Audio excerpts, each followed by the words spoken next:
From Surf Lifesaving, I have gotten a lot of skills and I've gotten a lot more confident from doing my SLC and my bronze medallion.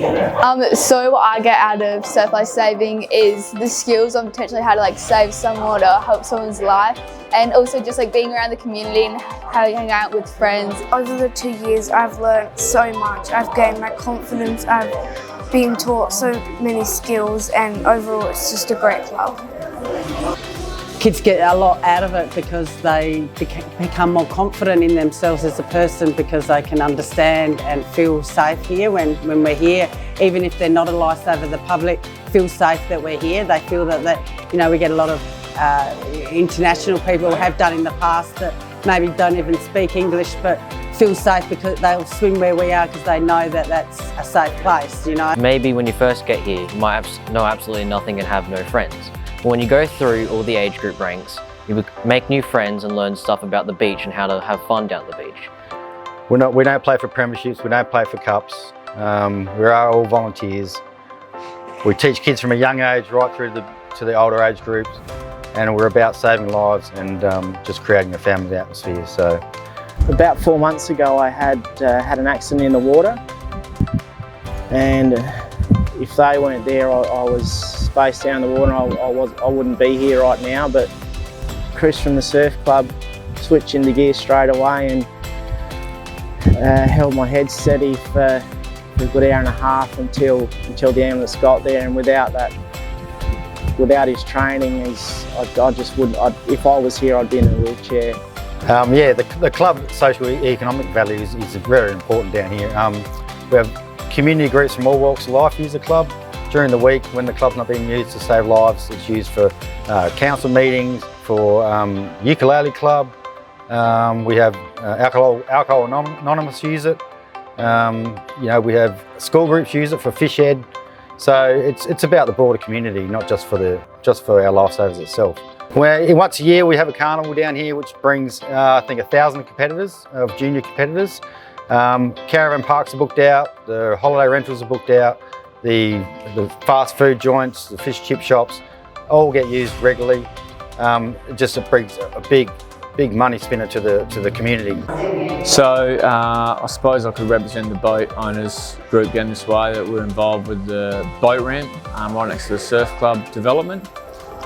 We think it's a great idea from our point of view. Obviously it's a touristy town and it'll create a whole pile of people coming down here spending their money in our community. I conduct the training here, and the facilities to conduct training are very restrictive, simply because of the layout and the age of the building. It wasn't taken into consideration when it was originally built for the influx of people wanting to do their bronze, the juniors do their nippers and all those sort of things for their presentations for their qualifications. Being a lifesaver and being part of the training, what I really like with the new plans is the training rooms that we're going to have there, because that's the heart and soul of your lifesavers. So we're going to have a really nice quiet area, pretty open space that we can do the training inside, then take them down to the beach thereafter. Quite often where we're working with now, it's a very crammed space. We can't train properly. A lot of it is out on the beach, which is noisy and windy. So the level of training certainly is going to be improved in the future with this great facility. I think that for the local people, the new rebuild will mean a lot to them, because they've obviously been here a long time compared to all the new visitors that will come down. It's just going to mean a lot. When we compete in carnivals against other clubs, their clubs are a lot more bigger and lots more modern and very nice and pretty. Their clubs also seem to have a lot more kids and people involved. Definitely a beacon being situated right down here, and all the tourists definitely flock to it, but it's not quite big enough to take everyone at the moment. And the access of getting to the beach and stuff like that, if our rebuild will be a lot better, because as now we're going out in the car park and around, an emergency, you just want to be able to get there as quickly as you can, and having a rebuild where we've got access coming from the front is just going to be huge. I'd really like to see the council support with this rebuild.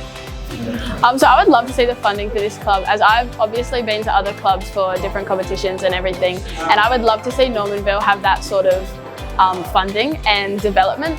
It would be great for the club. I would love to see this club grow so much bigger and better as it could be. I think the rebuild is going to bring a lot more people to the club. What I like about the new plans are how there's separate rooms for patrol and there's a cafe and everything. Hi, my name's Matthew McMahon. I'm CEO of a company called Fulton Hogan in Australia. There's about 4,500 of us in Australia. We do lots of work for councils everywhere, including yours. And I'm in a unique position where I travel a lot to regions. And what I see in Normanville and Yankalilla, your council, compared to a lot of other regions, are kids and teenagers with a sense of purpose. And I think a big part of that purpose is the surf club. You can get a qualification, you can get discipline, you get work ethic, and I see kids grow up here with just such a sense of purpose. The club's a big part of it. Please think about the intangibles of this decision. This club provides a great future for a lot of kids, so please think positively on the club.